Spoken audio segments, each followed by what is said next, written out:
আজকে আমি তৈরি করব অরেঞ্জ কেক। আর এই কেকটা তৈরি করা খুবই সহজ এবং খেতেও দারুণ মজা। এই কেকটা কিভাবে তৈরি করতে হয় সেই রেসিপিটাই আজকে আমি আপনাদের সাথে শেয়ার করব। এর জন্য আমি প্রথমে একটা মালটা নিয়ে নিয়েছি, আর মালটার অর্ধেকটা আমি আজকে এই কেকে ব্যবহার করব।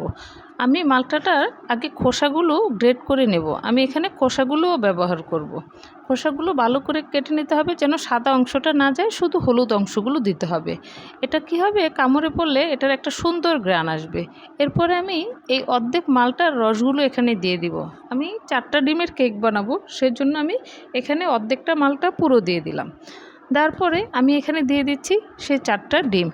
4টা ডিম আমি একে একে এখানে ভেঙে দিয়ে দিচ্ছি। আর আমি এখানে ডিমগুলো থেকে কুসুমটা আমি আলাদা করে নেব। তো একে একে খুব সাবধানে কুসুমগুলো আলাদা করে নিতে হবে, যেন সাদা অংশের সাথে মিলে না যায়, তাহলে কিন্তু কেকটা সুন্দর সফট হবে না। তো খুব সাবধানতা অবলম্বন করতে হবে, যেন কুসুমটা কোনোভাবেই সাদা অংশের সাথে মিশে না যায়। এরপরে আমি সাদা অংশটা বিট করে নেব। এটা একে একে বিট করে একদম ফোম তৈরি করে নেব। তো মোটামুটি কিছুটা অংশ ফোম হয়ে আসলে আমি এর মধ্যে 1 কাপ চিনি আস্তে আস্তে ঢেলে দেব। কিছু দিয়ে আবার একটু বেট করব, আবার কিছু দিব, এভাবে 3-4 বার আমি 1 কাপ চিনি এখানে ব্যবহার করব। চিনিটা দেওয়ার পরে আমি এটা ভালো করে গলা পর্যন্ত বিট করব, যেন চিনির দানাদার ভাবগুলো এখানে আর না থাকে। যদি চিনিটা না গলে তাহলে কিন্তু আপনার এই কেকটা হবে না, এটা শক্ত হয়ে যাবে বা এই চিনিটা পানিগুলো ছেড়ে নিচে জমাট বেঁধে যাবে। তো আমি একে একে চিনিগুলো সব দিয়ে দিলাম। এখন আমি এটার মধ্যে 1 কাপ তেল ব্যবহার করব। এটা পাউন্ড কেক তৈরি করব, তাই সব উপকরণগুলো সমপরিমাণ থাকতে হবে। আমি এখানে 1 কাপ ময়দা দিব, 1 কাপ তেল দিব, 1 কাপ চিনি দিব, সবগুলো উপকরণ সমান হবে। আর উপকরণগুলো যদি সব সমান পরিমাণ থাকে তাহলে আপনার কেকটা নিশ্চিত খুব সুন্দর হবে। তো আমি তেল দেওয়ার পরেও বিট করে নেওয়ার পরে আমি এখন কুসুমগুলো দিয়ে দিব। কুসুম দুইটা করে দিয়ে দিচ্ছি। আর কুসুম দেওয়ার পরে কিন্তু বেশিক্ষণ বিট করা যাবে না, সর্বোচ্চ 30 সেকেন্ড আপনি এটা বিট করতে পারবেন। তো আমি 10 থেকে 15 সেকেন্ড বিট করার পরে একটু নেড়ে চেড়ে আবার 10-15 সেকেন্ড এটা বিট করে নেব। বিট করা আমার হয়ে গেছে। এখন আমি এটাতে ময়দার মিশ্রণগুলো অ্যাড করব। আমি এখানে প্রথমে 1 কাপ ময়দা, 1 চা চামচ বেকিং পাউডার, 2 টেবিল চামচ কর্নফ্লাওয়ার দিয়ে একটু এটা চেলে নিচ্ছি। আমি এখানে চেলে দেব যেন কোনো দানাদার ভাব না থাকে। আর এই ক্ষেত্রে আপনারা ইচ্ছে করলে গুঁড়ো দুধ দিতে পারেন, গুঁড়ো দুধ দিলে টেস্টটা আরও ভালো পাওয়া যাবে।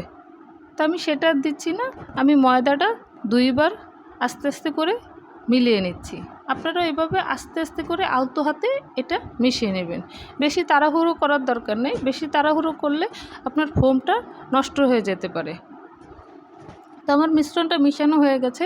আমি এখন যে মোল্ডে কেক বেক করব সেই মোল্ডটি দিয়ে দিলাম। তো মোল্ডটি দিয়ে আমি একবার এটা জাকিয়ে নিলাম, যেন কোনো বাবলস না থাকে। বাবলসগুলো থাকলে কেকটা সুন্দর হবে না।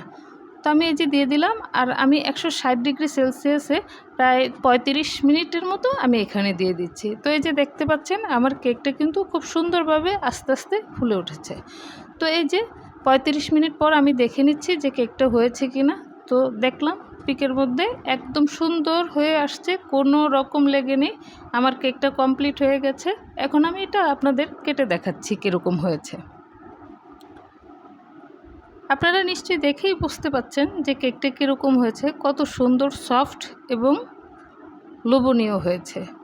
আপনারাও ঘরে এভাবে খুব সহজে তৈরি করে নিতে পারেন এই কেকটা। এটা কিন্তু খেতেও খুব সুন্দর, দারুণ লাগে। একটা কমলা কমলা ফ্লেভার আসে, আর যখন কমলার খোসাগুলো কামড়ে পড়ে তাহলে তো কোনো কথাই নেই, তখন স্বাদটা আরও বেড়ে যায়।